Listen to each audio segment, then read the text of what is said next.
हरे कृष्णा। तो चलिए आज मैं आप सभी को बताती हूँ कि आज है विवाह पंचमी और आज के दिन कौन सी कथा सुननी चाहिए जिसको सुनने मात्र से ही सभी तरह के दाम्पत्य जीवन में खुशहाली आ जाती है। तो आज की कथा ये अवश्य सुने क्योंकि भगवान राम और माता सीता की शादी की सालगिरह को ही विवाह पंचमी वाला दिन मनाया जाता है और विवाह पंचमी के नाम से जाना जाता है, जिसको कि सीता पंचमी को भी कहा जाता है। और भक्त हर साल इस दिन भगवान राम और मां सीता के विवाह का आयोजन करते हैं। ऐसा कहा जाता है कि इस दिन श्री राम विवाह का आयोजन करने से घर में खुशियां आती हैं और वैवाहिक जीवन में प्यार बढ़ता है। साथ ही इस दिन माता जानकी और राम जी के विवाह प्रसंग को सुनना भी बहुत अच्छा होता है और जरूरी होता है।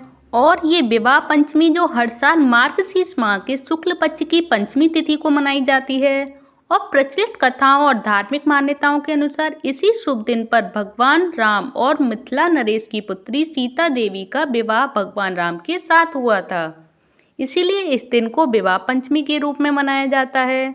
और कहा जाता ये भी है कि यह वही शुभ दिन है जब तुलसीदास जी ने रामचरितमानस को पूरा किया था। और साधक हर साल इस दिन प्रभु श्री राम और माता सीता के विवाह स्थल को विवाह पंचमी के नाम से मनाते हैं और मनाया जाता है। और साधक हर साल इस दिन प्रभु श्री राम और देवी सीता के विवाह का आयोजन करते हैं।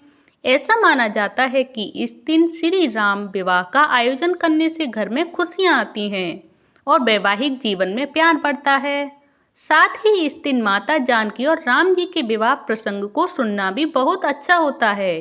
तो चलिए सभी दुखों को दूर करने वाली राम जी और सीता जी के विवाह की कहानी यानी विवाह पंचमी व्रत कथा जो कि आज के दिन अवश्य श्रवण करनी चाहिए, सुननी चाहिए। तो चलिए मैं सुनाती हूँ, ध्यानपूर्वक सुने और कमेंट बॉक्स में जय श्री राम अवश्य लिखें।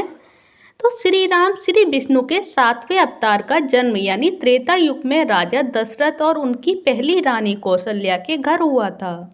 और देवी सीता यानी देवी लक्ष्मी का जो अवतार थी उनका पालन पोषण राजा जनक और उनकी रानी सुनैना ने किया था, जिन्होंने उन्हें खेत जोतते समय भूमिगत पाया था। और एक बार जब सीता बड़ी हुई तो उसने भगवान शिव का पिनाक धनुष उठा लिया था, जिसे स्वयं महादेव ने उनके पिता को उपहार में दिया था।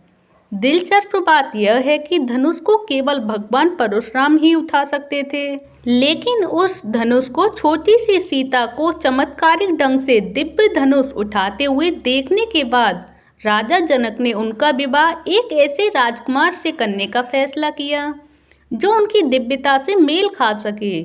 और वर्षों बाद राजा जनक ने सीता जी का स्वयंवर आयोजित किया और उस स्वयंवर में ये शर्त रखी गई थी कि जो भी इस धनुष को तोड़ देगा उसी से मेरी बेटी सीता विवाह करेगी और स्वयंवर में उसके गले में माला डालेगी और विवाह होगा। तो इस समारोह में कई राजा और राजकुमार शामिल हुए थे, लेकिन कोई भी भगवान शिव के पिनाक धनुष को हिला भी नहीं सका, तोड़ना तो दूर की बात है। दिलचस्प बात यह है कि श्री रामचंद्र जी जो अपने गुरु विश्वामित्र और छोटे भाई लक्ष्मण के साथ इस समारोह में मौजूद थे, उन्होंने स्वयंवर में भाग लिया और उन्होंने न केवल आसानी से दिव्य धनुष उठा लिया बल्कि उस पर डोरी चढ़ाते हुए उसे 2 टुकड़ों में तोड़ भी दिया। इस प्रकार श्री राम को अकल्पनीय कार्य करते देखकर राजा जनक बहुत खुशी हुए और बहुत खुशी से झूम उठे। और श्री राम की शक्ति देखकर प्रसन्न हुई देवी सीता ने उनके गले में वरमाला डाल दी और उन्हें अपना वर स्वीकार कर लिया। तो ये है राम जी और सीता के विवाह की कथा, जो कि इस कथा को बहुत नसीब वाले लोग ही सुन पाते हैं। जो पुण्य फल प्रदान करने वाले और अच्छे काम करने वाले होते हैं वही इस कथा का श्रवण कर सकते हैं, क्योंकि भगवान राम और माता सीता की दिव्यता की कहानी और कथा उन्हीं को सुनाई जा सकती है और सुनी जा सकती है जो दिव्य होते हैं। तो आप सभी को अगर ये कथा सुननी हो, नसीब वाले अगर आपको भी बनना है तो प्लीज़ इस कथा को अवश्य श्रवण करें और अपने जो भी दाम्पत्य जीवन में जो कठिनाइयाँ हों आप सभी के, वो भी दूर होती हैं इस कथा को सुनने मात्र से ही।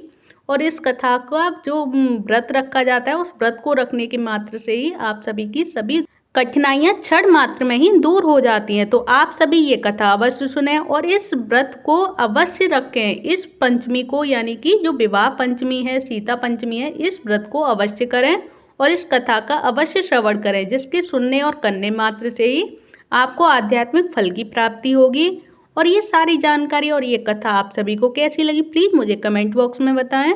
और अगर आप सभी को ये कथा अच्छी लगी हो तो प्लीज़ वीडियो को लाइक करें, चैनल को सब्सक्राइब करें। धन्यवाद। हरे कृष्णा, हरि बोल।